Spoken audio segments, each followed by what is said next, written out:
Hello, my name is John Reynolds. Welcome to Extraordinary Life Stories. On this episode, I'm talking with Henry Smith. Henry is a serial entrepreneur and a passionate philanthropist. In business, he's scaled and achieved huge highs, as well as having been nearly wiped out financially. He's the driving force behind Wickers Charity, committed to supporting at-risk youth and fostering community development. His charity work with Wickers demonstrates unwavering commitment to helping to transform lives and build stronger, more resilient communities through education, mentoring, and resilient communities. I'm really looking forward to talking with Henry, so let's get into it. Henry, thank you so much for joining me. Well, pleased to be here. Yeah, me too. Tell me, who is Henry Smith? Well, that's a big ask, isn't it? Yeah. Well, I'm 62 years old. I don't feel 62. You don't look it either. Yeah, well, I don't know about that, you. but I think you've got to have a young attitude. I've been into my health for probably 50 odd years. I mean, even at school, I was running, gym, squash. And I actually think you add that on to yourself. I mean, you put the foundations in at a young age, and I think it pays dividends later. All types of sport. So yeah, I mean, a lot of people's minds, 62 is quite old. Let's be frank, but it's all about attitude, isn't it? Yeah, you've got a glint in your eye. Well, you get old 50-year-olds, you get young 60-year-olds. I'd like to think you've got to have that passion, haven't you? Yeah. What did a young Henry want to do? What were your aspirations and career influences? From my first memories, you know, I had my family, I had 3 sisters. I was the only boy, so I was classed as the prince. My mother literally installed in me that I could fly. And I truly believed it almost, honestly. Did you test it? Yeah, and we had this lovely home, and we had money, and I must say I probably was a spoilt child without realising it. Then overnight, the money went. How old were you then? 10. The house went, the money went, the getting given everything went, and that was a real awakening. Because I was used to life that this is what it's about. So we moved to a much smaller home from a big detached home to a semi-detached home. Actually, that's how spoiled I was, that I got my own bedrooms and my sisters had to share. But there was no money. It was wow. So straight away I started with the milk round. Thought this isn't enough money. Then I started working in the road at the traffic lights for a guy who was selling, you probably don't really know this, there was the Evening News and Evening Standard, 2 evening papers. So I thought, you know what? I'm adding up how much, about the age of 12, how much he's making. And this guy's moaning about the business and whatever. So I managed to buy it off him. So, how old are you at this point? 12. I managed to. It was probably not a lot of money, but then I'm off and I'm away. So after school, 4 o'clock, I pull out my metal stand, I get the papers delivered, and I'm working. Then I'm working out, well, you know what? Why don't we deliver the papers? So I get a friend of mine working for me, who then goes out and delivers the papers, and we start going along. Perhaps I'll go on a holiday. Then that was my first experience of someone stealing off me. So I'm doing the maths. I've always been good at basic maths. Don't ask me about algebra, but percentages. I'm working it out, I'm thinking, this just doesn't add up. So at the age of 12 or 13, I've caught someone stealing off me. This is the chap that was distributing. Yeah, unbelievable experience, but what a life experience, you know. So yeah. This is proper early entrepreneurial stuff, right? This is proper early on, and what you would do is, literally you're standing in the road, the cars are coming this way, you're timing it with the lights, and you know the guy in the nice car is going to give you the tip, or who gives you a tip every time, so you go to him first. So that's emotional intelligence as well, right? Yeah, that's how you learn from it. Yeah, so that was the first, and it just went on from there. That ultimately, because my dad was having a hard time, I put money into the house. Well, you know, my dad was a great provider, but he just hit hard times.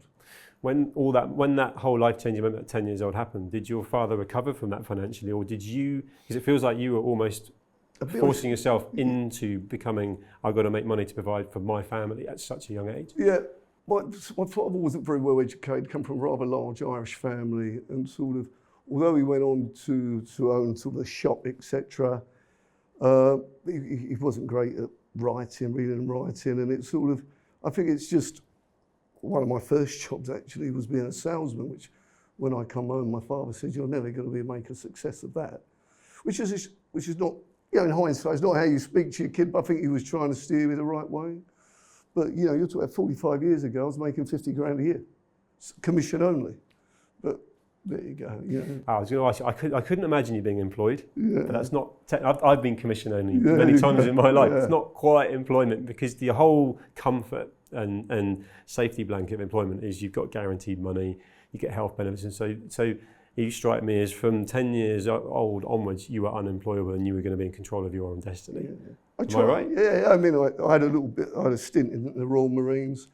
What I actually did wrong, and because I've always been into my sport, I loved the sport, but very much I went in as a private. And if I didn't stay on after 18, I was going to have to do 5 years or whatever. So I got out at 18, but I've always been disciplined, and that actually helped it, And I'm a great believer in human beings needing discipline and schedules.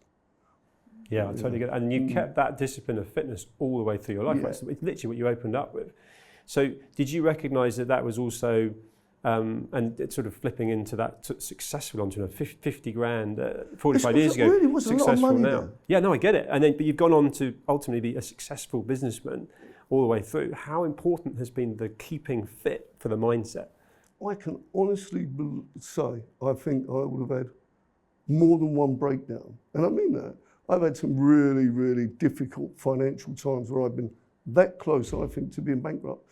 You can say, okay, it's no fault of your own. You can say it's circumstance, but at the end of the day, it sits with you.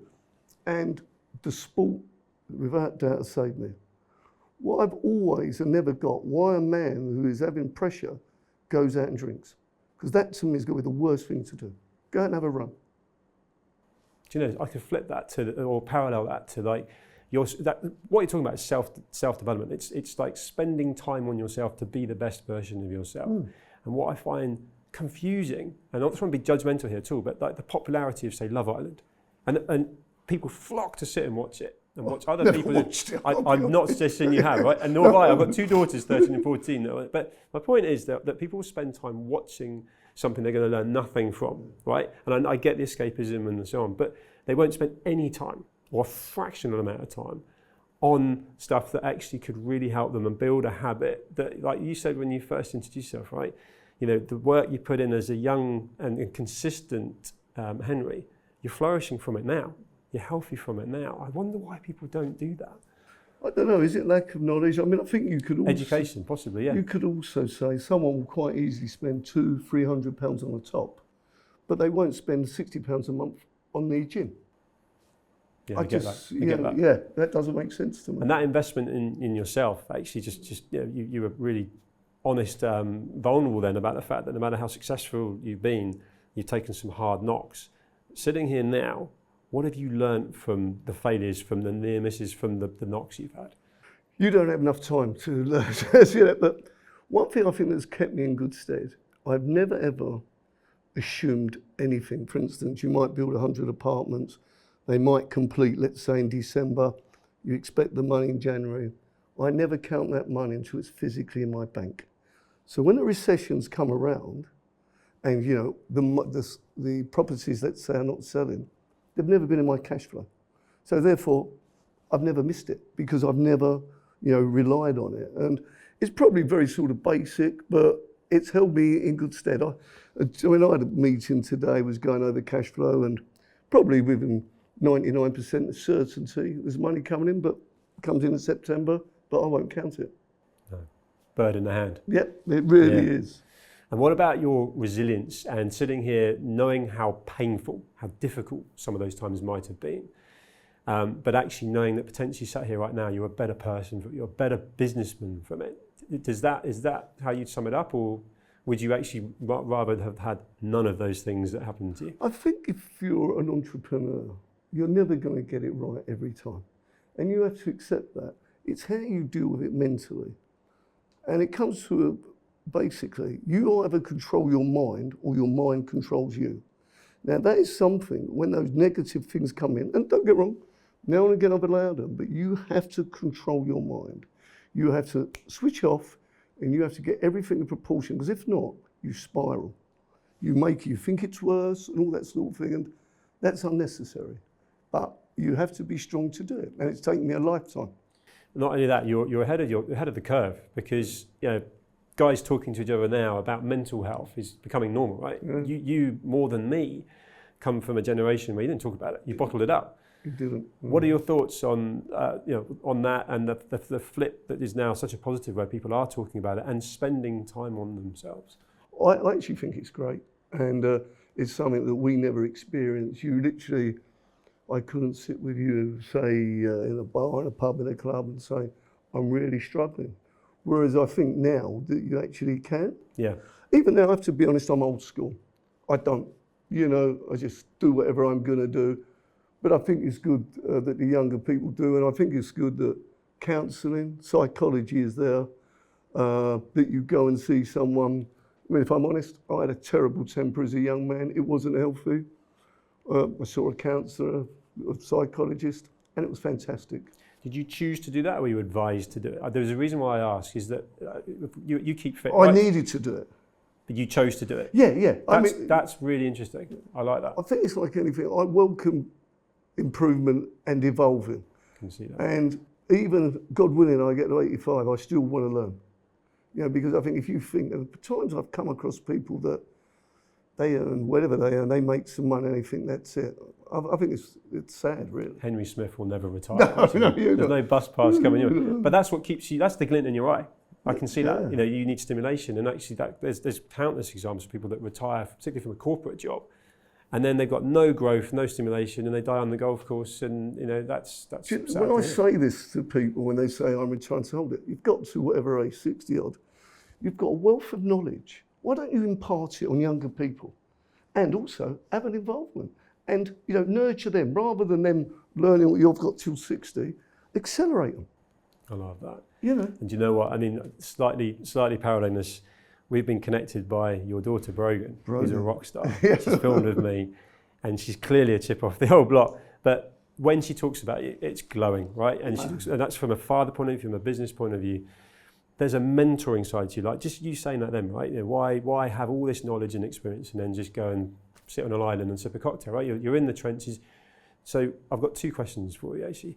Do you enjoy that mentoring and nurturing side of things in business? And also that relationship you clearly got with Brogan. I mean, that's like, I'm a dad of two daughters, right? If my girls talk about you the way Brogan talks about you one day, then there's no destination, right? As a parent, that is just like biggest pride.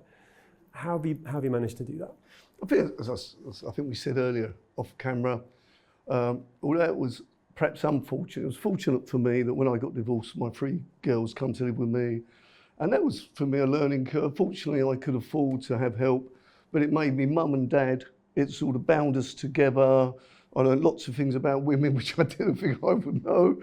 And it actually probably taught me sometimes to shut up, So there's all heavily that. outnumbered. Yeah, and you obviously, you try and give them you want to give them positive thoughts. You want to explain to them what they can achieve, So that's really, I think, how it is, that because we are so close, Yeah. No, so it's honestly, it's the biggest compliment, and it's aspirational and inspirational for me, because maybe we got to get introduced, and let's come to that. We got introduced at the Wickers Ball, which is Wickers charity, a big part of it. Wickers charity, yes, sorry.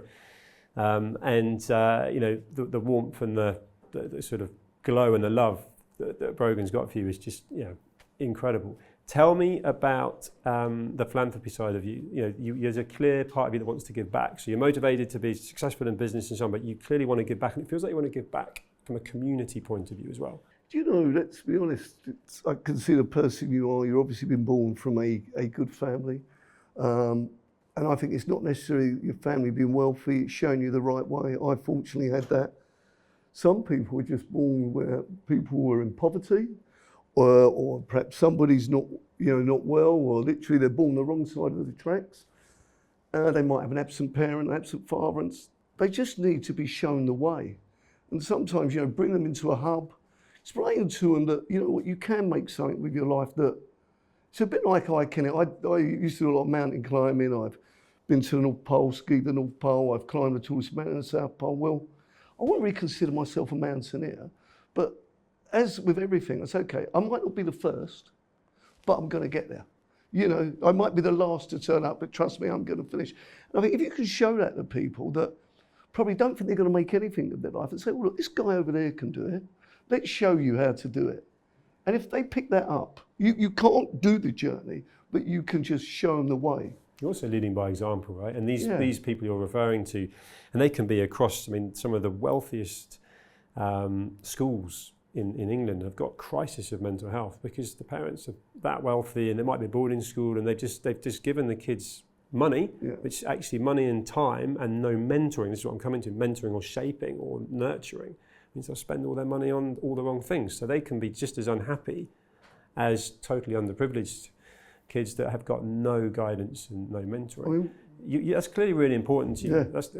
Well, when we get these youngsters that, I think part of what we was talking about is, I think the school system needs a real lot of adjusting because they're not taught about how to open a bank account. They're not taught about poll tax. They're not taught about credit referencing. So they sort of leave school and they've got no idea. They all know how to use a Bunsen burner, yeah. but they've all got a rent or a mortgage to pay one day and they haven't got a clue about that. So we do need some sort of exam or whatever to teach people life skills. And I think that's what the country is really short of. We need to rethink that. Yeah, it does feel like the current education system was created to create jobs for industry and it's just stayed that way. And okay, I talk about it quite a lot, and I think that's one of the big whys behind this program is you learn from people's lived experiences. Take me. I'm going to take you to. I'm 46, about to be 47. I know when you were 47. Look it, by the way. Thanks, love it. When you were 47, you had a proper moment where you thought that everything, that all the cards could fall down and so on. How did you get through that? What coping mechanisms did you put in place, and what advice would you give to someone who's just literally having a proper tough time? Well, it's funny. It's what I believe in the sector I'm in. One of the sectors I'm in the property world, as I know you've been. At the moment, the property sector is just crazy. I mean, it really is crazy. I've never known it like any recession. So I call it, you actually trade for cash. And you've got to have a mindset that something that you might say is worth X today isn't worth that. And you've got to get past that. Right? You have to get past that. And you have to either get rid of the liability or draw some cash in. And have your belief, you know what? It's like going into battle. But, I might actually lose the battle, but I'm going to win the war. Because what I'm going to lose there, I'm going to pick up over there. And it's having that self-belief. We had it. We have a lot of residential projects, and I was discussing this with my team. I went, that's going. And we're talking about a lot of money for me anyway to lose. And they looked at me, I said, trust me, you're going to lose that. And we did, and we picked up other stuff, which was, in fact, far outweighed the actual losses. But it's having that belief in it, because there's always deals. There's always projects, What was it you told me when we talked off camera in the build up to this about a property guy you know about? That's a great one. I love that. So I've got a great friend of mine. I mean, sadly, he's got Parkinson's, but he's got 2.5, 3 billion of property. But you look at this guy, he rides a bike and he looks like a hobo. I mean, he's a greatest character. And we were talking and he went, you know what a bad property deal is? And I must admit, he told me this very early on. I said, what? He said, it's like a bad haircut. It will come back. And honestly, that's what happens. You've got to hold, if you can afford it, you've got to hold on. It's timing, isn't it? I mean, we had that chat, and from my property side of things, and the passion's been sucked out of it because timing and just one thing after another. Sounds like we're both doing town centre apartments. You build 100 apartments, you sell them all through Savills, and then suddenly there's a surveyor saying, I'm not going to lend because there's some issue with PD, and then permitted development. Then the Grenfell Tower disaster had its own major impact, and something called an EWS1 foreclosure. So you're like, what is that? External wall systems, which has ruined people's lives in Britain, and what they've done is just unfair. It really is unfair. It's to protect themselves, right? But it's stifled, and it's cost so much. There's young people that can't move out of their homes. They can't start families. I've heard of suicide with it. And these politicians there was a much better way of dealing with it. But I don't think we go on this programme, we'd be here all day. Oh my God! And I think just to just cover the political side of things, I think we've had 16 housing ministers in 10 years. So there's no consistency. There's no longevity because anyone that's got an idea can't have time to implement it because they're out. We've just got to change the government now. I don't want to go down. How can you know your job in 8 months or a year? Exactly. Yeah. You wouldn't do it, would you? So just going back to that glint in your eye, 62 years old. Purpose is something that seems to be rippling through you, right? And at different times, your purpose has evolved. At a certain point, it was all about your kids, and you could argue that's a constant, but at certain times that was heightened. And what is your purpose right now? Well, it is, let's say satisfaction. It is to be, whether it's part of ADHD or whatever, it is to be busy, but it also is to bring the youngers in my company. I really want these guys to do well. I generally want these guys to have the nice things. They work very hard, they're not clock watchers, they multitask. So for me to sit back and see them with all the nice things, that's great. And hopefully they would then do that for people underneath them. Yeah, I love that. And obviously, fortunately, I've got a great life and just enjoy life. I love watching the sunset, I love playing the music. So you're still totally present and you enjoy it. Yeah, it's not shiny things, it's not, they're all nice to have, but it's... I've got a set of DJ decks on the back of my boat, I mix music, I love it. Yeah. It's watching the sunset, it doesn't get any better. Yeah, I love that. Yeah. So with all these different things you've done and the successes you've had, sitting here now with kind of perspective, maturity, how would you define success? Being with my family. Being with my family, I know that sounds, I adore my wife, I adore my girls, having them all together, having lunches, all that, and friends. My friends are very important to me. That to me is success. I'm not a car person. I don't mind cars, to me it's about it. You flew in on your own plane though, didn't you? I do have, yeah. I'm not going to let you go with that one. But that's very cool. But let me explain to you, it's, the actual plane is charted out as well. I sweat the asset. Yeah, I like that. Yeah, I sweat the asset. It's not sat there depreciating and yeah, I get it. Yeah, that's cool. Yeah, I like that's the entrepreneur in you. Yeah. And with again, you use that same terminology of perspective, maturity, but being 62 and all that goes with all that experience you you've had. keep calling me 60. Can we not change that number? Oh, mate, well, I shouldn't even call be me older. I could call you at the age you actually look, but that's far younger. What advice would you give to Henry at that sort of aspirational late teens, coming out into the entrepreneurial world and being able to fast track you now to having this contentment, I'm going to use the word, because you're not chasing shiny things. There's certain things that probably aren't the priority that they were. What advice would you give a young Henry? In some ways, I think I was too eager to succeed. Because of what happened with your father, do you think? Yeah, I don't know. Although I've always had older friends and I've always listened, and I think that's why you've got 2 ears, you've got to listen. But I probably should have listened more. I think that's what you've got to do. You've got to listen more. So this is interesting. So from an entrepreneurial point of view and being commission-only sales and so on, there's certain times, and I get this, and this is almost that man-to-man chat again, it can be quite lonely. Have you sought out and kind of gone after mentors that have been able to sort of feed back into you? Have you met people along the way where you've almost sort of asked them for help? And you sort of meet your peers, and I actually am happy to sit with most people. And some people go, "What are you sitting with him for?" Because I believe you can learn off of anyone. And if people want to, if they want to learn off of you, fine. I think I've taken sort of a bit from each. I work very closely with a partner now who's 82, who's planning to work till he's 95. Really is, and we do these projects that take a minimum of 5 years. I don't want to work like him. He literally is in the office 5 days a week. I do think that there's a balance. But then he's an addict. He knows no different. So there is a balance, isn't there? It's keeping him alive as well, right? But so, do you know what? He's a classic example. If he'll die at his desk. But why not if he's happy? Yeah. If that's his happiness, who am I to judge him? Yeah. What have you not done? There's so many things you'd have achieved and done, but sitting here now, what have you not done that is on your sort of bucket list, if you like? 2 bucket lists is to solo parachute, where I could go to Dubai and do that in 3 days, learn that, and that is my biggest fear.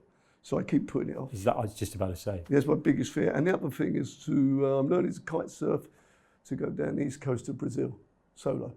Have you kite surfed before? Yeah, and I haven't mastered it. I'm out in Morocco. I've got to go back out in September. Proper physical sport, though. Yeah, I've got to do it. Seriously, well, I've got the strength. Yeah, I was going to say, you're totally fit enough for it. Yeah, but I've got to, it's upper strength. Yeah. So they're the two goals. And what about in business? They're like personal aspects. Have you got anything that's sort of finished, if you like, in business? Yeah, I mean, we are built. We have lots of projects on. You know, we're a big developer in London of student housing. I mean, we are developing a product that we think will be best in class, if not within the top two. That is it. That's where we want to be. Fortunately, we've got the largest private second charge mortgage lender in Britain, which has been a journey. At some point, that will sell. So, you know, I'm actually trying to narrow it down now, because if I can say anything to anyone, the mistakes I've made is diversing too much. Taking a focus away. Yeah, I have to be honest, and I wouldn't say it on camera, but I've lost substantial money in diversifying.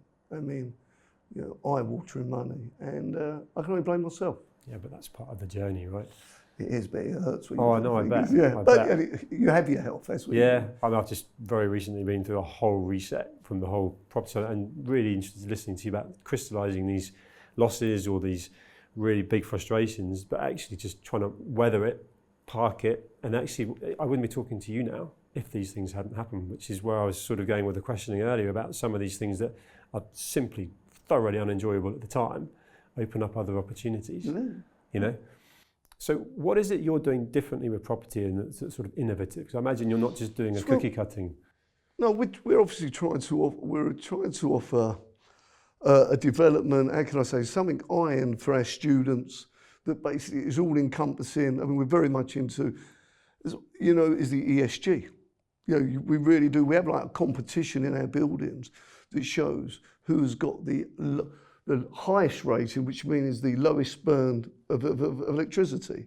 Things like that. We're trying to put it out there. We're looking at the battery packs, which has opened my eyes up, really opened my eyes up, that what can be saved and benefit. And if you take the government at the moment, they still want us to put in diesel generators into these buildings when we can put in battery packs that would service any emergency.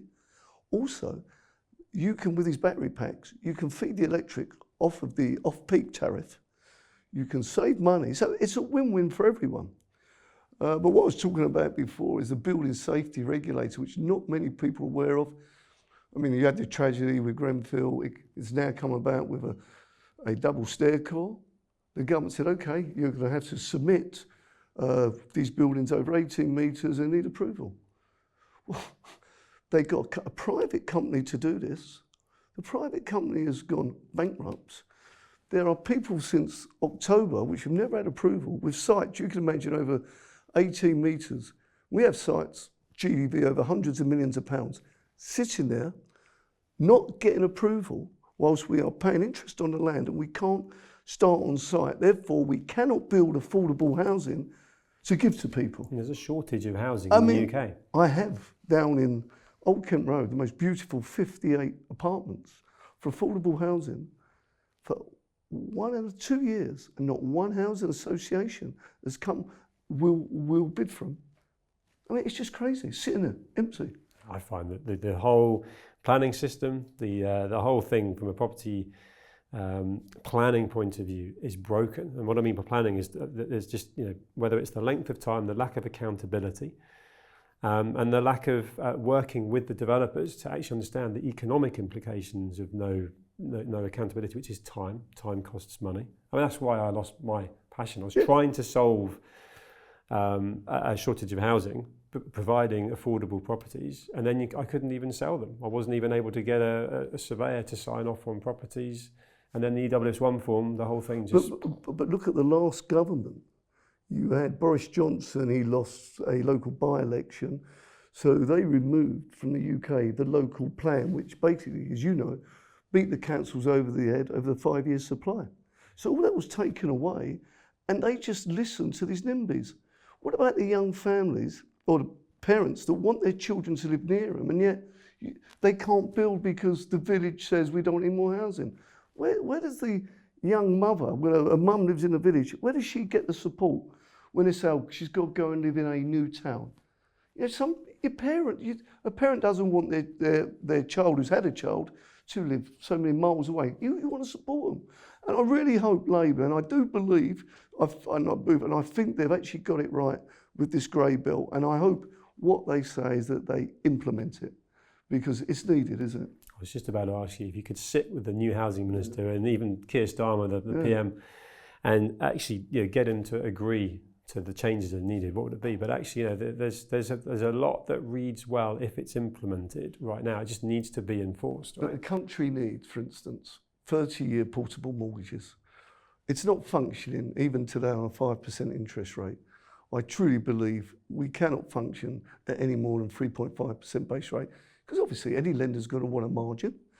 I know the Help to Buy is gone, but the small house builder is not being able to build anything. Cost of buildings, it isn't going to come down. It's only going to go, one way. You've just had the minimum wage go up again.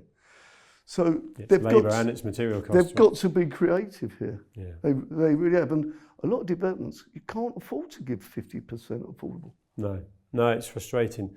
Well, that's all we've got time for, but I have loved talking with you. And thank you for flying in to film with me. You're an absolute geezer. Good, nice to see you. Cheers, Thank Andrew. you.